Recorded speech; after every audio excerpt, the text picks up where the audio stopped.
جو کام وہ کر رہے ہیں اس میں ان کے ساتھ تعاون بھرپور طریقے سے کرنا چاہیے. جس غیر مسلموں کو دعوت دینا, کتنے لوگوں کو مسلمان کر لیا, اور کتنا قطر کی گورنمنٹ نے بھی بلایا نا. لوگ پہلے کہتے تھے کہ اسلام تلوار سے پھیلا ہے, اب لوگ کہیں گے اسلام فٹ بال سے پھیلا ہے. پہلے مشہور تھا کہ اسلام کس سے پھیلا ہے, تلوار سے. علماء نے بتایا نہیں جی اخلاق سے پھیلا ہے. اب نہ اخلاق سے پھیلا ہے نہ تلوار سے پھیلا ہے. اسلام کس سے پھیلا ہے, فٹ بال سے. قطر میں فٹ بال کا ٹورنامنٹ ہوا نا, پتہ نہیں کتنے لوگ مسلمان ہو گئے ڈاکٹر ذاکر نائک کے ہاتھ پہ. تو اس چیز میں ان کے ساتھ بھرپور تعاون کرنا چاہیے, اور ہر وقت جا کے طنز کرنا, طعنے کرنا, یہ چیز بالکل بھی مناسب نہیں. چلو میرے بھائی ہم آگے چلتے ہیں. تو اللہ میاں نے یہاں پر بتایا کہ اپنی شرمگاہوں کی حفاظت کرتے ہیں, یعنی اپنی خواہش پوری نہیں کرتے سوائے اپنی بیویاں اور باندیوں سے. باندیوں کا سیٹ اپ آج کل کیا ہو گیا ہے, ختم. بین الاقوامی معاہدہ ہے, اب کوئی کسی کو باندی نہیں بنا سکتا. کوئی عورت آ کے باندی بننا بھی چاہے نا کہ میں آج سے آپ کی غلام ہوں, لونڈی ہوں, نہیں ہو سکتا. یہ سمجھتے ہو, اسلام نے آزاد عورت کو یہ رائٹ ہی نہیں دیا کہ وہ کسی کی باندی بن جائے. وہ صرف جنگوں میں قید ہوا کرتی تھی, اور پوری دنیا میں یہ تھا کہ یہ معاہدہ تھا. اب وہ پوری دنیا میں معاہدہ ہو گیا ہے کہ اب جنگوں میں جو قید ہوگی وہ باندی نہیں بنے گی. تو اسلام نے معاہدے کی پابندی کا حکم دیا ہے, سمجھتے ہو, کیونکہ اسلام میں کوئی لازمی حکم نہیں تھا باندی بناؤ. پاکستان سے کسی نے پوچھا ہے کیا مرد اور عورت کی نماز کے طریقے میں کچھ فرق ہے, جیسا کہ بعض علماء کہتے ہیں. کئی بار یہ مسئلہ ایکسپلین کر چکا ہوں. فرق ہے, اجماع امت سے ثابت ہے, تواتر عملی سے ثابت ہے کہ عورتیں سمٹ کے نماز پڑھیں گی. جیسے کہ عورت کا صفا مروہ پہ دوڑنا یہ ثابت نہیں ہے, یعنی چلنا, تو یہ کسی صریح حدیث میں نہیں ہمیں ملتا, لیکن تواتر عملی سے ثابت ہے. اس لیے عورتیں صفا مروہ پہ چلتی ہیں, دوڑتی نہیں ہیں. اور عورت آہستہ لبیک کہتی ہے. عورت رمل نہیں کرتی. طواف کے پہلے 3 چکروں میں جو سینہ کڑا کے چلتے ہیں نا, یہ عورت کے لیے نہیں ہے. حالانکہ کسی حدیث میں نہیں ہے کہ عورت یہ کام نہیں کرے گی. نبی صلی اللہ علیہ وسلم نے فرمایا خذوا عنی مناسککم, جیسے میں نے حج کیا ایسے حج کرو. لیکن پھر بھی ہم عورت کو کہتے ہیں بھائی آہستہ چلو, آپ دوڑو نہیں. جبکہ حضرت ہاجرہ تو عورت تھی, وہ تو دوڑی تھی. تو اصل میں یہ مسائل تواتر عملی سے ثابت ہوتے ہیں, سینہ بسینہ چلے آ رہے ہیں. تو ہر مسئلے پر صریح حدیث کا مطالبہ کرنا یہ خود ایک جہالت ہے, کم علمی کی دلیل ہے. کہ یہ اس کی علامت ہوتی ہے کہ آپ کو قرآن و سنت سے جو فقہاء نے مسائل اخذ کیے ہیں ان کے اصول ہی آپ کو معلوم نہیں ہے. ایسے تو بہت سارے مسائل سے ہم محروم ہو جائیں گے, بہت سارے مسائل کو غلط قرار دینا پڑے گا جو صدیوں سے اجماعی مسائل ہیں امت کے. تو عبادات میں عورت کی حیا خود مطلوب ہے. جیسے صفا مروہ پہ کیوں چلے گی, اس لیے کہ دوڑنا عورت کی حیا کے خلاف ہے عبادت میں. اور لبیک آہستہ کہے گی تاکہ عبادت جتنی حیا کے ساتھ ہو سکتی ہے اتنی ہو. رمل نہیں کرے گی کیونکہ عورت کا طواف کے دوران رمل کرنا, سینے کو اکڑا کے چلنا, یہ حیا کے خلاف ہے. تو اسی طرح عورت کا مردوں کی طرح نماز پڑھنا یہ بالکل حیا کے خلاف ہے. تو وہ سمٹے گی عبادات میں. نبی صلی اللہ علیہ وسلم نے عورت کو حکم دیا, فرمایا کہ گھر کی نماز مسجد سے بہتر ہے, کیونکہ اس میں حیا زیادہ ہے, اس میں اپنے آپ کو ظاہر نہیں کرنا پڑتا اس کو. پھر گھر میں بھی اندر صحن سے بہتر ہے کمرے میں نماز پڑھے, آپ صلی اللہ علیہ وسلم نے فرمایا. تو یہ کیسے ہو سکتا ہے کہ جو اتنی زیادہ حیا کا حکم دے رہا ہے عبادت کے دوران, پھر عورت کو جسم بھی زیادہ چھپانا لازم ہے. یعنی مرد پہ تو وہ سب چیزیں لازم نہیں ہیں, اتنا پردہ کرنا نماز کے دوران. عورت پر تو اسکارف لینا بھی لازم ہے, کلائیاں چھپانا بھی لازم ہے. تو یہ سب اس بات کی علامات ہیں کہ عورت عبادت میں حیا کا اظہار کرے گی. تو اس لیے اس پر پوری امت کا اتفاق ہے, اور جو مسئلہ اتفاقی ہوتا ہے نا اس کے خلاف جانے کی اجازت نہیں ہوتی. تو پہلے اہل حدیث بھی یہی کہا کرتے تھے. ان کے جو اہل حدیث کے قدیم فتاوی ہمیں ہندوستان میں ملتے ہیں وہ یہی ملتے ہیں کہ عورت سمٹ کے نماز پڑھے گی. بعد میں مسئلہ پھیلا ہے اور پھر اس کو لے لیا لوگوں نے اور مطالبہ شروع کر دیا اس پہ کوئی حدیث دکھاؤ. تو جب بھی کوئی ایسے کہا کرے نا حدیث دکھاؤ, تو آپ کہیں گے ٹھیک ہے تم صفا مروہ پہ حدیث دکھا دو کہ عورت دوڑے گی نہیں بلکہ چلے گی. تو ایسے مسائل تواتر عملی سے ثابت ہوتے ہیں. چاروں اماموں کا اس پر اتفاق ہے, حنفیہ, شافعیہ, مالکیہ, حنبلیہ, سب سے. امام احمد بن حنبل تو امام بخاری کے استاذ ہیں, تو وہ تو حدیث کو زیادہ سمجھتے ہیں. انہوں نے بھی یہی لکھا ہے کہ عورت سمٹ کے نماز پڑھے گی. اچھا بھائی, محمد آصف یو پی سے, اگر کسی امام کو پورے جسم میں, امام مسجد کو پورے جسم میں بیماری ہے اور وہ بیماری چھونے سے پھیل سکتی ہے, تو کیا ایسے امام کے پیچھے نماز پڑھنا ٹھیک ہے؟ ایسے امام کے پیچھے نماز پڑھنا ٹھیک ہے, لیکن امام کو چاہیے کہ وہ اس بیماری کے دوران مسجد میں نہ آئے, کیونکہ لوگ مسافہ کریں گے, کچھ بھی ہوگا, تو بہتر ہے کہ وہ پھر گھر میں ہی نماز پڑھے. ایسی بیماری جو متعدی ہوتی ہے نا, تو اس میں خود ہی اپنے آپ کو لوگوں کے سامنے ظاہر کرنے سے اجتناب کرنا چاہیے. اسلام آباد سے کسی نے پوچھا, اگر میاں بیوی کے تعلقات عرصہ دراز سے ٹھیک نہ ہو اور انہی تعلقات کو ٹھیک کرنے کے لیے اگر کوئی سالس بیٹھ جائے اور ان کے درمیان یہ فیصلہ ہو جائے کہ شوہر کو ایک مقررہ مدت دی جاتی ہے، اگر اس وقت میں اس نے بیوی کی طرف رجوع نہیں کیا تو بیوی کو طلاق ہو جائے گی، اور بدلے میں وہ بیوی کو حق مہر دے گا اور کچھ پیسے وہ سالس جرمانے کے طور پر رکھے۔ دریافت طلب امر یہ ہے کہ اگر شوہر مقررہ مدت میں رجوع نہ کر سکا تو کیا یہ طلاق واقع ہو جائے گی؟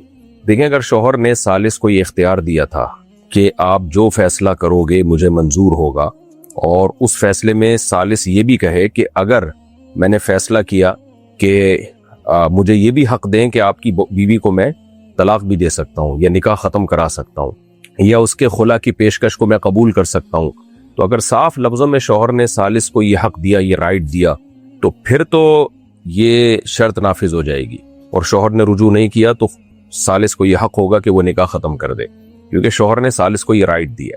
یا شروع میں تو یہ رائٹ سالس کو شوہر نے نہیں دیا تھا، لیکن سالس نے جب یہ فیصلہ کیا کہ اگر رجوع آپ نے نہیں کیا تو پھر آپ کی بیوی کو طلاق واقع ہو جائے گی، اور طلاق سے مراد بھی طلاق بائن یعنی نکاح ختم ہو جائے گا، تو اور شوہر نے اس پیشکش کو قبول کر لیا کہ ٹھیک ہے جی میں اس فیصلے کو قبول کرتا ہوں، تو قبول کرنے کے بعد بھی پھر طلاق واقع ہو جائے گی، کیونکہ یہ طلاق کا حق اللہ نے ہسبینڈ کو دیا ہے، شوہر کو دیا ہے، تو وہی حق سالس کو بھی دے سکتا ہے، یا سالس جب یہ حق لے اور اس پہ وہ ایگری ہو جائے شوہر تو بھی ٹھیک ہے، لیکن اگر شوہر اس پیشکش پہ ایگری نہیں ہوا تو پھر خود بخود طلاق واقع نہیں ہوگی۔ باقی جرمانے کی جو شرط ہے نا کہ اتنا جرمانہ دے گا، یہ شرط کا لدم ہے، لا يحل مال امرئ مسلم الا بطیب نفس منہ، کسی کا مال اس کی دل کی خوشی کے بغیر حلال نہیں ہے، تو یہ جرمانے کی جو شرط لگا دی کہ آپ اتنا پیسہ بھی دیں گے، تو اگر یہ شوہر مان بھی لیتا ہے نا پیسہ بھی دوں گا تو بھی اس پر لازم نہیں ہے کہ اتنا پیسہ دے وہ، ہاں حق مہر کا جو ہے حق وہ دینا پڑے گا۔ ثاقب رحمان بھارت سے، قتل کرنا حرام ہے، کیا قتل نہ کرنا ثواب ہے؟ زنا کرنا حرام ہے، کیا زنا نہ کرنا ثواب ہے؟ شراب پینا حرام ہے، کیا شراب نہ پینا ثواب ہے؟ اس پر تھوڑی سی روشنی ڈالیں۔ دیکھیں، قتل کرنا حرام ہے، قتل نہ کرنا اس وقت ثواب ہے جب قتل کا موقع ملے اور اس میں آپ کو فائدہ ہو رہا ہو اور آپ اللہ کے خوف سے بچ جائیں تو ثواب ہے۔ ایویں قتل نہ کرنا کہ کیسے ثواب ہو گیا؟ یہ تو پھر ساری دنیا نہیں قتل کر رہی تو کیا ہر وقت ثواب مل رہے ہیں ان کو؟ تو موقع ملا، لالچ بھی تھی، اس میں فائدہ بھی تھا، قدرت بھی تھی، اور سزا ملنے کا یقین بھی نہیں تھا آپ کو دنیا کی جو سزا ہوتی ہے، پھر بھی آپ اللہ کے خوف سے بچ گئے یا شریعت کی وجہ سے بچ گئے یا جنت کی لالچ میں بچ گئے یا جہنم کے عذاب سے کہ خوف کھا کے بچ گئے تو ثواب ملے گا۔ اسی طرح زنا کرنا بہت بڑا جرم ہے، گناہ ہے۔ زنا نہ کرنا ثواب اس وقت ہے جب آپ میں زنا کی طاقت ہو، زنا کا موقع ہو اور آپ اللہ کے خوف سے بچو، پھر ہے تو یعنی جیسے موقع لگا نا آپ کو ملا زنا کا، آپ کر سکتے تھے لیکن آپ نہیں کر رہے، تو یقیناً آپ کو صرف یہ نہیں کہ ثواب ملے گا بلکہ بہت زیادہ ثواب ملے گا۔ رسول اللہ صلی اللہ علیہ وسلم نے فرمایا 7 لوگ ایسے ہیں، 7 یظلهم اللہ فی ظلہ یوم لا ظل الا ظلہ، 7 افراد کو اللہ قیامت کے دن اپنے عرش میں کے سائے میں خاص سایہ دے گا اللہ تعالیٰ ان کو۔ ان میں ایک وہ رجل دعتہ امرأۃ ذات حسن ومال قال انی اخاف اللہ، کوئی حسین عورت اس کو زنا کی دعوت دے اور وہ کہے کہ مجھے اللہ کا خوف ہے، تو چونکہ اس کو موقع ملا نا زنا کا اور اس نے وہ موقع ضائع کر دیا اللہ کے خوف سے، تو یہ بہت بڑے اجر کا مستحق ہوگا۔ تو کسی گناہ کا انسان کو موقع ملتا ہے، جیسے شراب پینے کا موقع ملا، اس کو دل چاہ رہا تھا پینے کا، نہیں پیا اس نے، نہیں پی اس نے، تو یہاں اس کو شراب چھوڑنے کا ثواب ملے گا۔ اچھا بھائی، مہاراشٹر انڈیا سے کسی نے پوچھا ہے، میرا ایک دوست ہے، اس سے بچپن میں زنا ہو گیا تھا لیکن اس کو پتہ ہی نہیں تھا کہ یہ گناہ ہے، اگر اس کو بڑے ہو کر پتہ چلا تو کیا اس کی معافی ہے؟ اگر ہے تو پھر کیسے کریں؟ دیکھیں، بالغ ہونے کے بعد کم علمی یہ کوئی عذر نہیں ہے شریعت میں، تو اگر گناہ ہو گیا تھا آپ توبہ استغفار کرے اللہ سے اور اپنے جرم کا کسی کے سامنے اظہار نہ کرے، خوب گڑ گڑائے روئے اللہ تعالیٰ کے سامنے۔ زنا ایسی چیز نہیں ہے جس کے بارے میں علم ہونا ضروری ہو، یہ طبعی طور پر انسان اس کو برا سمجھتا ہے، یہ اللہ نے اس انسان میں ایسے سافٹ ویئر ڈال دیے ہیں کہ اس کو پتا ہوتا ہے کہ میں غلط کام کر رہا ہوں۔ جیسے جھوٹ، آپ کہیں کہ اس کو پتہ ہی نہیں تھا کہ جھوٹ بولنا گناہ ہے، تو بھائی جھوٹ بولنا تو آپ کا ضمیر آپ کو کہے گا یہ آپ گناہ کر رہے ہو۔ تو ایسے ہی زنا بھی ایسی چیز نہیں ہے کہ آپ کو یہ لگے کہ یہ گناہ نہیں ہے، یہ تو ضمیر انسان کا کہتا ہے کہ یہ جرم کر رہا ہوں میں۔ کچھ گناہ ایسے ہیں جو اللہ نے انسان کی فطرت میں اس کے سافٹ ویئر ڈال دیے فطرت بتا دیتی ہے کہ یہ آپ غلط کر رہے ہیں. یہ تو دنیا چونکہ شہوت پرست بن چکی ہے، اب زنا کو لیگل کر دیا، خدا کا خوف ختم ہو گیا، فطرت سے بغاوت، خواہشات کے غلامی تو ہے، ورنہ دنیا کی ہر قوم میں، ہر مذہب میں زنا ہمیشہ سے حرام ہی رہا ہے. تو اب سیکولر لبرل قوتوں نے انسانوں اور گدے گھوڑوں میں فرق ختم کر دیا ہے اور زنا پہ ڈال دیا پوری دنیا کو. تو بہرحال جرم ہوا، اس کو چاہیے اللہ سے خوب گڑ گڑا کے ایک دفعہ معافی مانگ لے، پھر ہمیشہ کے لیے بھول جائے اس جرم کو.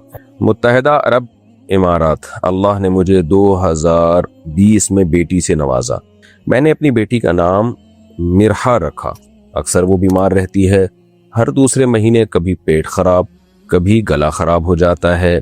مجھے رشتہ داروں نے نام بدلنے کا مشورہ دیا، رہنمائی فرمائے مجھے کیا کرنا چاہیے.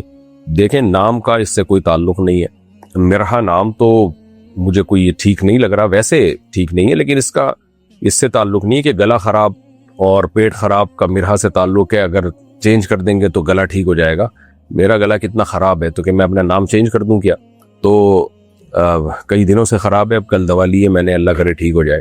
آواز بیٹھ گئی ہے مسلسل، بولا نہیں جا رہا. تو یہ تو مسائل رہتے ہیں کسی کے ساتھ. آپ گلا جو ہے وہ اچھے ڈاکٹر کو بتائیں، دکھائیں. توہمات کی دنیا جو ہے نا، جو اس میں ایک دفعہ پڑ گیا نا وہ برباد ہو گیا بس. یعنی وہم ہے نا آپ کو کہ شاید نام ہو، کل کوئی پاگل اٹھ کے بولے گا کہ اس کے جو آپ نے جتنے کپڑے پہناتے ہیں نا وہ سارے چینج کر دیں، یہ سارے اٹھا کے پھینک دیں، آپ دوسرے کپڑے پہنا دیں اس بچی کو، شاید ٹھیک ہو جائے. شاید کا دنیا میں کوئی انتہا نہیں ہوتی. کل کوئی کہے گا فلاں نے یوں کر کے دیکھا تو اس کی نظر لگی ہے، اس سے گلا خراب ہے، تو اب فلاں سے ملنے پر پابندی لگا دیں، فلاں کے دیکھنے پر پابندی لگا دیں. تو دنیا میں جو لوگ شاید اور توہمات کے پیچھے چلتے ہیں ان کی زندگی برباد ہی ہوتی ہے. گراؤنڈ ریئلٹی کو دیکھ کر زندگی گزارا کریں تو گلے خراب بھی ہوتے ہیں، بچوں کے پیٹ بھی خراب ہوتے ہیں، اور بچوں کی بیماریاں تو بچپن کے ساتھ ختم ہو ہی آتی ہے. تو اس لیے اتنا بڑا ٹینشن والا مسئلہ نہیں ہے یہ. سعودی عرب سے کسی نے پوچھا ہے، میرا سوال سود سے متعلق ہے. اب سے کچھ عرصے پہلے میں نے ایک زیر تعمیل ہوٹل میں ایک سویٹ 20 سال کی لیز پر لیا. معاہدے کے مطابق ہوٹل انتظامیہ ہی اس کو اپنے استعمال میں لائے گی، مطلب اس کی دیکھ بھال بھی کرے گی اور اس کو کرائے پر بھی دے گی. اس کے بدلے وہ مجھے ایک فکس اماؤنٹ سال کے آخر میں پروفٹ دے گی. کیونکہ ہوٹل ابھی تک زیر تعمیل ہے اور بزنس ایکٹیویٹی ابھی شروع نہیں ہوئی، مگر پھر بھی وہ مجھے پروفٹ دے رہے ہیں. سوال یہ ہے کہ ایسے میں کیا یہ پروفٹ سود کے زمرے میں آئے گا؟ کیا یہ منافع حلال ہے یا حرام؟ جناب یہ منافع حرام ہے. وجہ اس کی یہ ہے کہ کوئی کمرہ شمرہ ہے ہی نہیں جس کو وہ رینٹ پر دیں آگے. تو ابھی آپ کا جو کمرہ تھا وہ بنا ہی نہیں ہے، تو اس لیے یہ سود ہی ہے. اس لیے آپ یہ معاملہ ختم کریں. آپ کے لیے اس میں صرف اتنا پیسہ حلال ہے جو آپ نے دیا ہے، لگایا ہے، اتنی رقم لیں، پروفٹ جائز نہیں ہے. محمد سہیل کراچی سے. میں نے پچھلے دنوں ایک جھینگا کھایا ہے 2 یا 3 لقموں میں، اور میں فقہ حنفی پر چلتا ہوں، تو کیا میں امام شافعی کی رائے کو لے سکتا ہوں یا میری 40 دن تک نماز قبول نہیں ہوگی؟ بھائی جھینگا مکروہ ہے، فقہ حنفی میں مکروہ تحریمی ہے، لیکن ایسا حرام نہیں ہے کہ کھا لیا تو 40 دن نماز ہی قبول نہیں ہو رہی. یہاں لوگ پتہ نہیں کیا کیا کھا رہے ہیں، بہنوں کی وراثتیں جائیدادیں کھا جاتے ہیں، تو اس لیے کوئی اتنا بڑا مسئلہ نہیں ہے. یہ اختلافی مسئلہ ہے تو احتیاط کریں، نہ کھائیں آئندہ. باقی کھانے پر اتنا کوئی ٹینشن لینے کی ضرورت نہیں ہے. ایک فقہ کو فالو کرنا چاہیے، تو اس کا تقاضا یہ ہے کہ نہ کھائیں آئندہ، کیونکہ سمندر کی صرف مچھلی حلال ہے ہمارے نزدیک، اور اس کے دلائل بھی بہت مضبوط ہیں. کسی ایک صحابی سے بھی ثابت نہیں ہے کہ انہوں نے سمندر کی مچھلی کے علاوہ کبھی کچھ کھایا ہو. اور احلت لنا میتتان السمک والجراد، حدیث میں آتا ہے 2 مردار ہمارے لیے حلال ہیں، ایک مچھلی اور ایک ٹڈی. تو اس پر دلائل میں ریکارڈ کروا چکا ہوں. لیکن چونکہ مسئلہ ائمہ کے مابین اختلافی ہے، تو اختلافی مسئلے میں ایسا صریح حرام نہیں کہا جا سکتا اس کو کہ اس پہ وہی وعیدیں ہوں جو شراب پینے پہ ہوتی ہیں. تو کھا لیے تو کوئی اتنا بڑا مسئلہ نہیں ہے، آئندہ احتیاط کر لے، نہ کھائیں آئندہ. قاسم صاحب کے پی کے سے. میری زوجہ بغیر کسی عذر کے جنسی تعلق قائم نہیں کرتی. جب میرا دل چاہے اور اس کا نہ چاہے، مجھے ذہنی اور جنسی دونوں اعتبار سے بہت تکلیف ہوتی ہے. میں نے کئی بار طلاق کا بھی سوچا، لیکن پھر اس کے سائیڈ ایفیکٹ برداشت کرنے کی ہمت نہیں ہوتی. اگر زبردستی کروں اور موڈ ہی خراب ہو تو پھر چھوڑنا ہی بہتر سمجھتا ہوں، اور بی پی ہائی ہو جاتا ہے. برائے مہربانی اس کا جواب عنایت فرمائیں. اگر آپ زوجہ کے بیسک حقوق ادا کر رہے ہیں تو پھر شریعت میں عورت کے لیے جائز نہیں ہے کہ مرد کے دل میں خواہش ہو اور وہ منع کر دے. نبی صلی اللہ علیہ وسلم کی صحیح حدیث ہے کہ جو مرد اپنی زوجہ کو بستر کی طرف بلائے اور وہ نہ آئے تو پوری رات فرشتے اس پر لعنت کرتے ہیں، اور اس رات اللہ اس عورت کی کوئی عبادت قبول نہیں کرتا۔ تو ہمارے ہاں لبرل سیکولر طبقے نے خواتین کو یہ باور کرا کے نا کہ تمہارا بھی اتنا ہی حق ہے جتنا شوہر کا حق ہے، اگر اس کا موڈ ہے اور تمہارا موڈ نہیں ہے تو کوئی اس کو رائٹ نہیں ہے تمہارے پاس آئے، ایسی باتیں کرا کے ان کمبختوں نے سوائے طلاقوں کے ریشو بڑھانے کے کچھ بھی نہیں ہے۔ مرد اور عورت کو انہوں نے بالکل ایک ریلیشن ختم کر کے گدے گھوڑے والی زندگی دے دی ہے ان کو، کہ جیسے جانور ہوتے ہیں نا، تو کوئی ریلیشن اس سینس میں کہہ رہا ہوں جانور کے ریلیشن نہیں ہے، تو ریلیشن جب ہی بنتا ہے جب قربانی دینی پڑتی ہے۔ مرد قربانی دیتا ہے وہ یہ قربانی کہ اپنی آمدن کا ایک بہت بڑا حصہ اپنے بیوی بچوں پہ خرچ کرتا ہے، گیس کا بل دے گا، بجلی کا بل دے گا اور وفا کرے گا عورت کے ساتھ، اور عورت قربانی دے گی کہ مرد کی جو جائز خواہشات ہیں اس میں اس کے ساتھ اس کا تعاون کرے، اور اگر موڈ نہیں بھی ہے تو شوہر کے لیے اپنی اس خواہش کو کچلنا بہت مشکل ہوتا ہے۔ تو عورت کا خواتین کہہ دیتی ہے ہمارا موڈ نہیں ہے تو ہم پہ کیوں زبردستی ہے؟ بھائی آپ پھر چھوڑ کے، یا آپ نے شادی کی کس سلسلے میں ہے؟ نکل جاؤ یہاں سے۔ وہ کہ میرا موڈ نہیں ہے کہ میں گھر میں راشن پانی لے کر آؤں، میں تھک گیا ہوں، تو جب اس کا موڈ ہو یا نہ ہو اس پر لازم ہے کہ آپ کی بیسک ضرورتوں کا وہ کو پورا کرے، چاہے اس کا موڈ ہو یا نہ ہو۔ تو اسی طرح عورت کا بھی یہی ہے کہ موڈ ہو یا نہ ہو، مرد کی ایک خواہش ہے اس کو پورا کرے وہ۔ تو اس میں نبی صلی اللہ علیہ وسلم نے بہت شدید وعیدیں عورت کے لیے بیان کی۔ یہاں ہماری ہاں ایک سیکولر لبرل خواتین ایک سوال یہ بھی اٹھاتی ہیں کہ پھر اگر عورت کا موڈ نہ ہو، عورت کا موڈ ہو اور مرد کا موڈ نہ ہو تو کیا مرد بھی پابند ہوگا؟ تو اس کا جواب یہ ہے کہ آپ کیوں مرد اور عورت کو ایک نظر سے دیکھ رہے ہیں؟ سیکولر لبرل طبقے نے یہ کام کیا ہے کہ مرد اور عورت کو ایک جیسا بنا دیا انہوں نے۔ اور بھائی جب عورت کا موڈ ہو مرد کا موڈ نہ ہو، تو مرد کا موڈ نہ ہو پھر بھی اس کو مجبور کیا جائے کہ وہ یہ کام کرے، یہ مرد پہ ظلم ہے، کیونکہ مرد کو تیار ہونا پڑتا ہے اس کام کے لیے، اس کے اندر انرجی ہوگی، اس کے اندر ایک چاہت ہوگی تو وہ یہ کر سکے گا، وہ زبردستی یہ کام نہیں کر سکتا۔ جبکہ عورت اس کی حیثیت ایک آبجیکٹ کی حیثیت ہوتی ہے، تو وہ اگر نہ بھی چاہے تو بھی وہ مرد کی خواہش کو پوری کرنے کا ذریعہ بن سکتی ہے۔ تو اس لیے یہ سوال ہی انتہائی بیہودہ ہے جو آج کل سیکولر لبرل طبقے نے اٹھایا ہوا ہے کہ یہ کیا بات ہے کہ اسلام عورت کو تو پابند کرتا ہے کہ مرد کا جب موڈ ہو تو وہ عورت اس کی خواہش کو پوری کرنے کا ذریعہ بنے، اور عورت کا جب موڈ ہو اور مرد کا موڈ نہ ہو تو پھر اسلام مرد کو پابند نہیں بناتا۔ تو اسلام دین فطرت ہے، اس لیے وہ مرد پر ایسا کام ڈالے گا ہی نہیں جو وہ کر نہ سکے وہ تو۔ اور ویسے بھی اللہ تعالیٰ نے مرد میں جو ڈیزائرز ہیں یہ بہت زیادہ رکھی ہیں، تو مرد کے لیے اس کو کچلنا بہت مشکل کام ہوتا ہے، اور عورت میں یہ ڈیزائرز مرد کی نسبت بہت کم ہے۔ تو عمومی طور پر ایسی نوبت آتی ہی نہیں ہے کہ مرد کے دل میں رغبت ہو، یعنی عورت کے دل میں رغبت ہو اور مرد کے دل میں رغبت نہ ہو۔ اکثر ایسا ہوتا نہیں ہے، بہت کم ایسا ہوتا ہے، زیادہ تر تو ایسا ہی ہوتا ہے کہ مرد کے دل میں رغبت ہوتی، عورت کی کوئی خواہش نہیں ہوتی۔ تو ایسے موقع پہ شریعت نے پھر اس عورت کو حکم دیا ہے کہ بھائی وہ جب مرد سے اس کو بیسک حقوق مل رہے ہیں تو اس چیز میں وہ مرد کا ساتھ دے، کیونکہ عورت اگر ساتھ نہیں دے گی، مرد جا کے ادھر ادھر جا کے منہ مارے گا وہ، اور اس کو جو ہے وہ بہت زیادہ ڈپریشن میں جاتا ہے۔ کہ مرد کے لیے اپنی اس خواہش کو کنٹرول کرنا آسان نہیں ہے، عورت کے لیے آسان ہے، مرد کے لیے بہت مشکل ہے۔ تو فوراً ہماری جو سیکولر لبرل خواتین ہیں وہ یورپ کی مثالیں دینا شروع کر دیتی ہیں، بھائی یورپ پر قیاس نہ کرو اپنی سوسائٹی کو، وہ لوگ بالکل ہی کنٹرول سے باہر ہو گئے ہیں، وہ تو بالغ ہوتے ہی ان کے لڑکیوں کے بوائے فرینڈ ہوتے ہیں، وہ نارمل نہیں ہے۔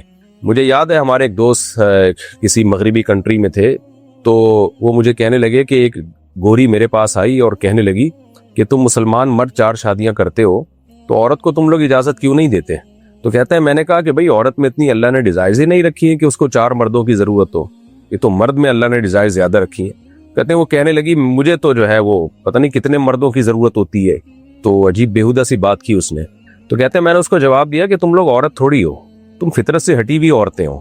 جو عورت ہوتی ہے وہ ہوتی ہے جو باپ کے گھر سے رخصت ہو کے شوہر کے گھر میں جائے، پھر اس کو حیض و نفاس بھی آتا ہے، پھر اس کے بچے بھی ہوتے ہیں، پھر وہ بچوں کو دودھ بھی پلاتی ہے، یہ سارا زمانہ عورت پہ گزرتا ہے۔ تم لوگ عورت والی زندگی کہاں گزار رہی ہو؟ تم تو مردوں والی زندگی گزار رہی ہو۔ بالغ ہوتے ہی تمہارا کوئی بوائے فرینڈ، بلکہ بلوغت سے پہلے ہی بوائے فرینڈ ہوتا ہے، پھر تمہارے کو بچے ہوتے نہیں ہیں، نہ تم نے دودھ پلانا ہوتا ہے، وہ ساری زندگی میں ایک آدھ بچہ ہو گیا تو ہو گیا، اس کے بھی فیڈ پہ تمہاری مرضی ہے پلانا ہے نہیں پلانا ہے، پھر زندگی میں 20 قسم کے بوائے فرینڈ آ رہے ہیں، تو تمہاری کوئی سوسائٹی نیچرل تھوڑی ہے۔ تو جو نیچرل ہے وہ یہی ہے جو اسلام نے بتایا ہے۔ تو اس لیے خواتین کو اس بارے میں بہت شدید وعید ہے کہ اگر مرد کی خواہش ہو اور عورت اس خواہش کو پوری کرنے میں ذریعہ نہ بنے۔ تو دنیا کی سزا ملے نہ ملے لیکن آخرت میں اللہ کی طرف سے بہت سخت سزا ہے اس کے اوپر. اور نبی صلی اللہ علیہ وسلم نے فرمایا اس پر لعنت ہوتی ہے اور اللہ تعالیٰ اس کی, اگر وہ اللہ سے رات کو عبادت کرے, دعائیں مانگے, کوئی دعا قبول نہیں ہوتی اس کی. تو وجہ اس کی یہ کہ مرد پہ بہت زیادہ ٹینشن ہوتی ہے مرد کو, اور وہ پھر حرام کاموں کی طرف جانے کا خطرہ اس کا بڑھ جاتا ہے. آگے کسی نے مسئلہ پوچھا, عمان صاحب کہتے ہیں ماشاء اللہ مفتی, عمان سے کسی نے پوچھا ہے ماشاء اللہ مفتی صاحب کا بیان باقاعدگی سے سنتی ہوں, ماشاء اللہ بہت اچھا بیان ہوتا ہے. میری ایک درخواست ہے, آپ بیٹوں کی ماؤں کو بھی تھوڑی تلقین کریں کہ اپنے بیٹوں کے لیے حور نہ ڈھونڈیں, اپنا معیار ذرا درمیانہ رکھیں. اگر کسی کو اپنی بیٹی کے لیے کوئی لڑکا پسند ہے تو کیا وہ خود بول سکتی ہے یا اس لڑکے کی ماں کی طرف سے رشتے کا انتظار کریں؟ ہمارے معاشرے میں اس بات کو پسند نہیں کیا جاتا کہ لڑکی والے خود پیغام دیں. ہمارا معاشرہ کبھی کبھار ایسا لگتا ہے جاہلوں کا معاشرہ ہے, کوئی بھی ڈھنگ کا کام سوسائٹی میں ہو ہی نہیں رہا ہے. تو کیا کہہ سکتے ہیں پھر ہم, غیرت ہوگی تو اتنی غیرت ہوگی کہ وہ بچی جو ہے ذرا سا کہیں ابا سے بات بھی کر لے کہ یا اماں کو پیغام دے دے کہ میں نے کہیں شادی کرنی ہے تو بندوقیں نکل آئیں گی اس پہ. اور بغیرتی ہوگی تو اتنی ہوگی کہ 10 سال سے لڑکی کو چھوڑا ہوا ہے, وہ موبائل پہ لگی رہتی ہے, دوستوں یونیورسٹی میں جا کے پتہ نہیں کیا کر رہی ہے, وہ پوچھنے والا ہی نہیں ہے کوئی. کل ایک صاحب میرے پاس آئے نا مسئلہ پوچھنے کے لیے, کہنے لگے وہ جی ہمارے خاندان میں ایک بچی ہے, وہ 8 سال سے اس کا کوئی بوائے فرینڈ ہے, دوستی ہے, ریلیشن ہے, اب وہ اس سے شادی کرنا چاہ رہی ہے. تو لڑکی کے ابا کہہ رہے ہیں اگر تو نے میری مرضی کے بغیر شادی کی تو میں یہ کر دوں گا, میں یوں کر دوں گا, میں فلانا کر دوں گا, میں ڈمکانا کر دوں گا. تو اب وہ کیا کر رہی ہے جی, وہ ابا کی مرضی بغیر شادی کر رہی ہے. تو شرعاً یہ شادی ہو جائے گی, یہ بےغیرتی تو نہیں ہے. تو کیونکہ ابا کہہ رہے ہیں ہماری بےغیرتی ہے کہ ہمارے گھر میں یہ خاندانی ہمارا بدنام ہوگا اس سے کہ تم میری مرضی کے بغیر شادی کر رہی ہے. میں نے کہا ابا کو بولو بےغیرتی اس وقت تھی جب آپ نے بچی کو موبائل لے کے دیا اور اس کی نگرانی بھی نہیں.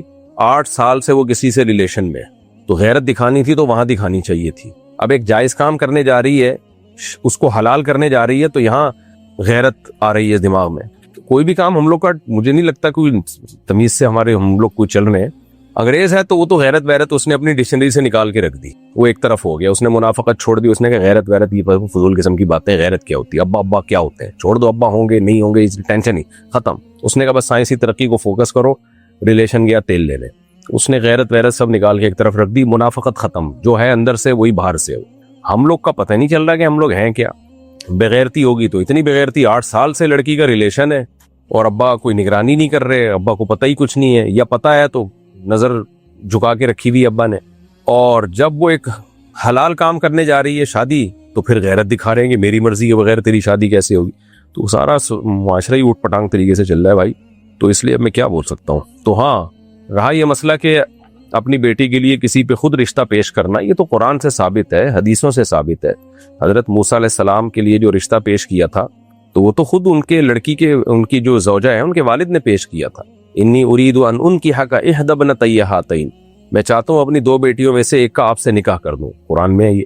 پھر حضرت حفصہ رضی اللہ تعالی عنہا کا نکاح جو ہے حضرت عمر نے خود حضرت ابو بکر پہ پیش کیا, پھر حضرت عثمان پہ پیش کیا.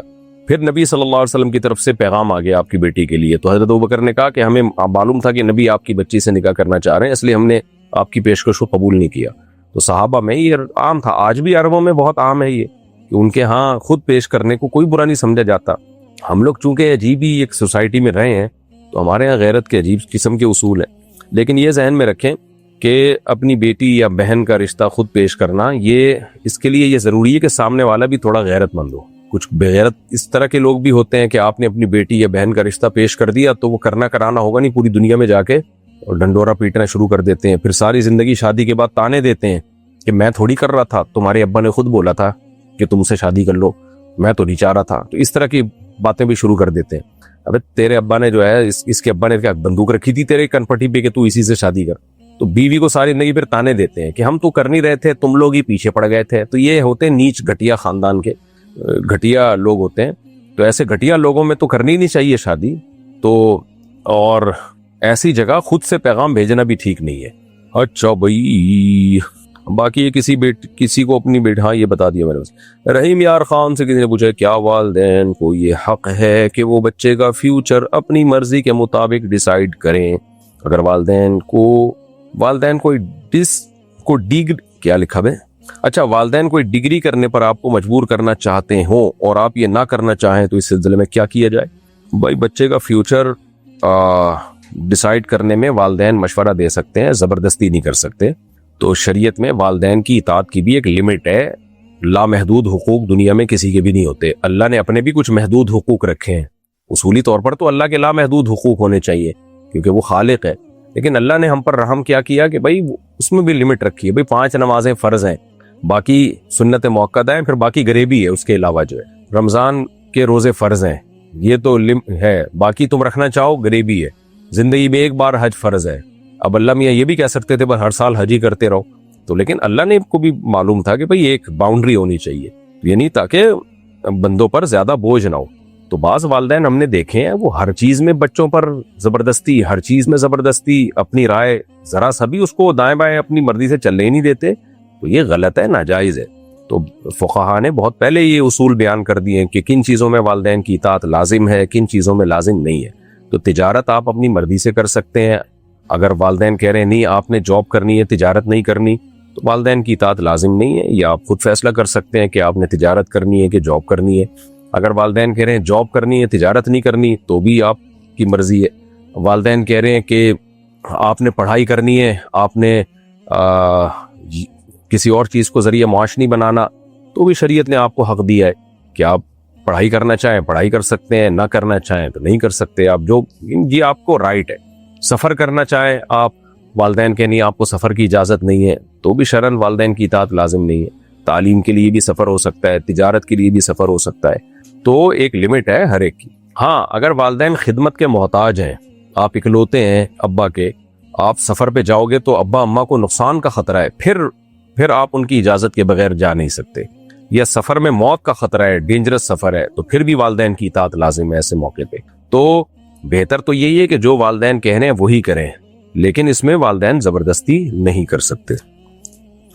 انڈیا سے کسی نے پوچھا، میرے والد گورنمنٹ ملازم ہیں، وہ آفس کا لیپ ٹاپ گھر لاتے ہیں، کیا میں اس میں اپنا کام کر سکتا ہوں؟ بھائی لیپ ٹاپ ان کو کیوں دیا ہے؟ آفس ورکنگ کے لیے دیا ہے، تو پھر گھر میں نہیں لا سکتے. جب نہیں لا سکتے تو اس پہ آپ کے لیے کام بھی جائز نہیں ہے. تو گورنمنٹ کی چیزیں اٹھا کے لوگ ہر جگہ لے کے گھوم رہے ہوتے ہیں. نظام الدین صدیقی انڈیا سے، کیا ہم ایجوکیشنل ویڈیو کو پروموٹ کر سکتے ہیں اگر اس میں سمجھانے والی عورت غیر مسلم ہو، جو تھوڑی دیر میں اسکرین پر آتی ہے اور زیادہ تر ویڈیو میں ویب سائٹ دکھاتی ہے؟ انہوں نے ہاف آستین کی ٹی شرٹ پہن رکھی ہے، سر پر کپڑا نہیں ہے، فوکس ٹیچنگ پر ہی ہے، رہنمائی فرمائیں. شیئر کر سکتے ہیں آپ. نیت یہ کریں کہ میں تعلیمی چیزوں کو شیئر کر رہا ہوں، اس میں یہ نیت نہ کریں کہ میں لڑکیاں دکھانے کی نیت کر رہا ہوں. بہت سی چیزوں کا مدار نیت پر بھی ہوتا ہے. باقی جو سننے والا ہے وہ اس کی اپنی نگاہیں ہیں کہ وہ کس نیت سے سن رہا ہے، کس نیت سے اس کو دیکھ رہا ہے. تو بہتر تو یہی ہے کہ ایسی لڑکی جو بے پردہ ہو کر ایجوکیشنل ویڈیو کو پروموٹ کر رہی، ایجوکیشنل ویڈیو بنا رہی ہے، اور ینگ لڑکی ہو تو پھر تو اس کو نہ کریں. لیکن اگر کوئی ینگ لڑکی نہیں ہے اور اس میں آپ کو یہ زیادہ خطرہ نہیں ہے کہ ایسی کوئی بے حیائی کا والا معاملہ ہوگا، تو ایسی ویڈیو کو پروموٹ کرنے کی گنجائش ہے.